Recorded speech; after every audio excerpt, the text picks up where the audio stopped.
I said Frankie Corrado would be here, and here he is, looking fantastic in a suit. He's ready for retirement. Frankie. A little shuffleboard. I love it. It's fantastic. It looks great. We got to start with that overtime winner.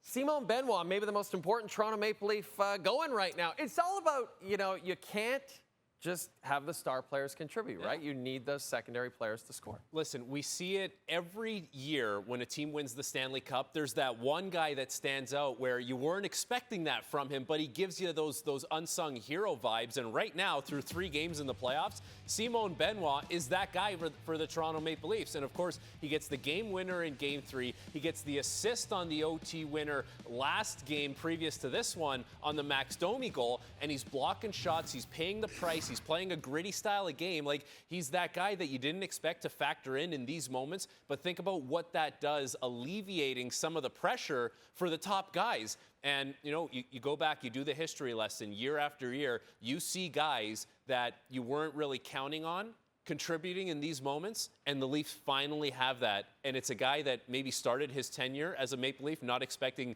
to be on the team as a full-time guy. Right. And here he is playing a massive, prominent role. And then on the other side, for the Ottawa Senators, Brady Kachchuck talked about, how emotional it was to finally get a home playoff game. He's been waiting for this forever. He scores again. He sends it to overtime, and the Sens come up short. It's got to be a lot of frustration in that Sens dressing room right now.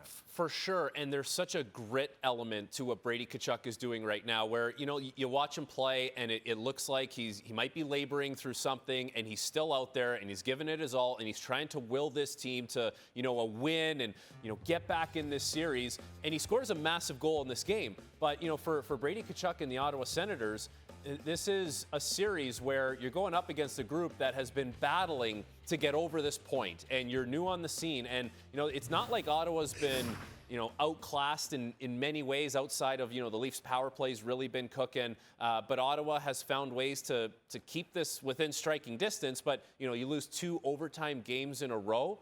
That's devastating over the course of a 7-game series. Auston Matthews, relatively quiet series up to this point. Is that just a product of, he gets a goal obviously in Game 3, but is the quietness maybe more of a product of how the Leafs are playing right now? Yes, and for most of this series, the Leafs have had a lead. Like, they've gotten quick leads in these games.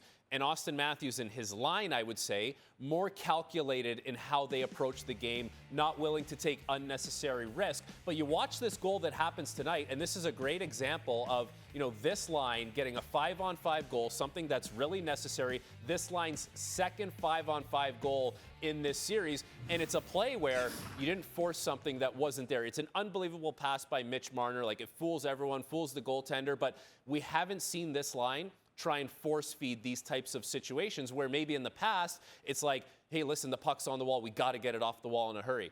They're okay with just kind of playing the game as is necessary for the moment, and it hasn't led to this big offensive outburst at 5-on-5, but you're up 3-0 in the series, and that's what matters most. And you are up 3-0 in the series. Will we get hockey next week in the Battle of Ontario, or will this end this weekend? Listen, it's hard to come back from 3-0, especially for a team in Ottawa that's new in the playoffs and like losing the 2 games in a row in overtime. That hurts so much. Is Ottawa going to go quietly? I don't think their coach is going to allow it. I don't think their captain's going to allow it. I think as a group, there's a lot of pride there with what they've built this year. So they're going to give Toronto everything that they got for one more game and play it out that way and see how long you can extend this series. The matter of fact is you got it. Now you're talking about one shift at a time, one period at a time, one game at a time. You can't look too far down the road. Toronto's last 3-0 series lead in the Stanley Cup playoffs, about 25 years ago, 2001, against the Ottawa Senators.